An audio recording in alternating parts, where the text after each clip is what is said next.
Hey, what's going on? This is Andre Sweeney, the Life Specialist. Welcome to the Good Life Show, the show that gives you the tools and principles necessary for an outstanding life. Today's segment is called Life Nuggets, and today I want to talk to you from the subject, warning signs that you may not be over the tragedy. Listen, I'm sure you've heard of the horrible shooting that took place in Arizona. There was a gunman by the name of Jared Lee Loughner, and he killed some people in Arizona. It was a horrible tragedy. Now, I'd be remiss if I didn't bring this up. I'm not saying that this isn't horrible. I'm definitely not saying that this wasn't a tragedy. This man was crazy, and the lives that he took was important. But it's interesting to me to try to find out what is important in this country when it comes to reporting the news. Usually there are 2 to 3 major things of this nature that happens every year in the United States. Some crazy person, some disgruntled worker, some crazy isolated kid in school goes off and wants to kill a bunch of people. And it happens 2 or 3 times a year. But what's interesting to me is to find out that the news is only interested in reporting certain news. You know, black people get killed in record numbers every day. There are multiple shootings in our urban neighborhoods that happen all the time. Gang shootings, drug-related shootings, people who get killed 5, 10 at a time, and it doesn't get reported nationally.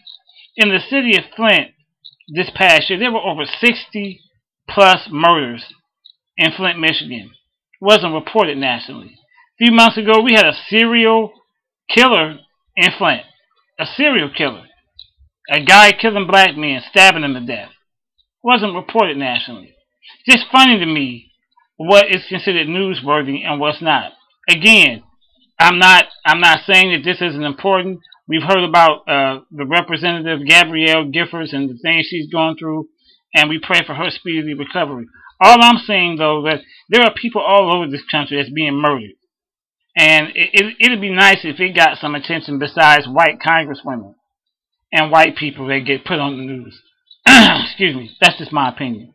But what I'm here for today is discuss the warning signs of people who may not be overcoming tragedy.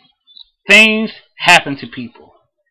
Sometimes it may not be a shooting. It could be just a simple death of your mother, death of your father or your spouse. It could be the death of a child. It could be the grief of losing your job and going bankrupt. It could be the grief of going into foreclosure and losing the house that you work for. It could be the grief of overcoming abandoned relationships and things that didn't work out. The bottom line is there are tragedies that happen to people every day, and as friends and loved ones, we must recognize the warning signs when they happen. So I want to give you 5 things to look for. Number 1, look for signs of emotional pain, such as crying. You will see a person and they cry more than normal. They cry more than usual. They wake up and you're sitting there talking to them, and before you know it, they're in tears. Look for angry outbursts. The smallest things make them upset. Little things make them mad, and they're angry and ready to strike out. And also look for fear responses. They're afraid of their own shadow. They wake up, somebody knocks on the door, they're afraid. The phone rings, and they're afraid. So look for these emotional outbursts. Number 2, they tend to relive what happened either awake or asleep. So basically what's happening is they're daydreaming about what happened to them.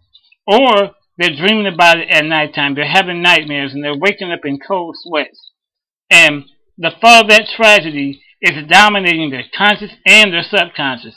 So look for this. Number 3, they withdraw and isolate themselves. People who are normally outgoing barricade themselves in the home. They don't answer the door. They don't answer the phone. They withdraw.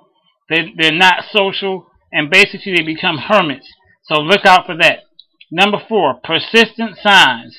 And the key word here is persistence.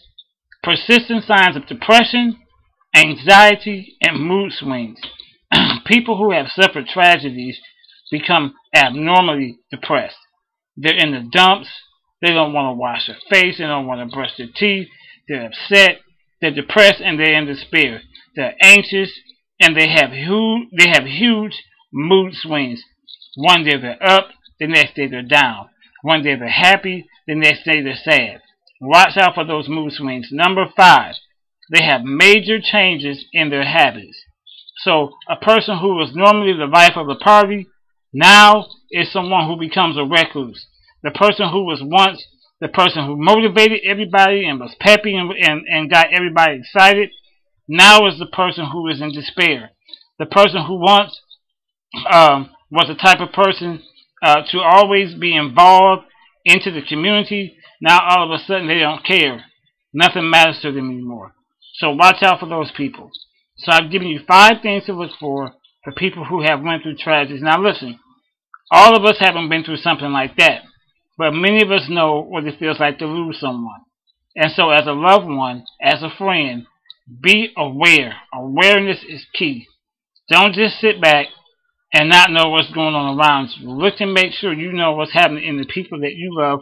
Make sure that you know what's going on in their lives, so that when these tragedies happen, you can be effective.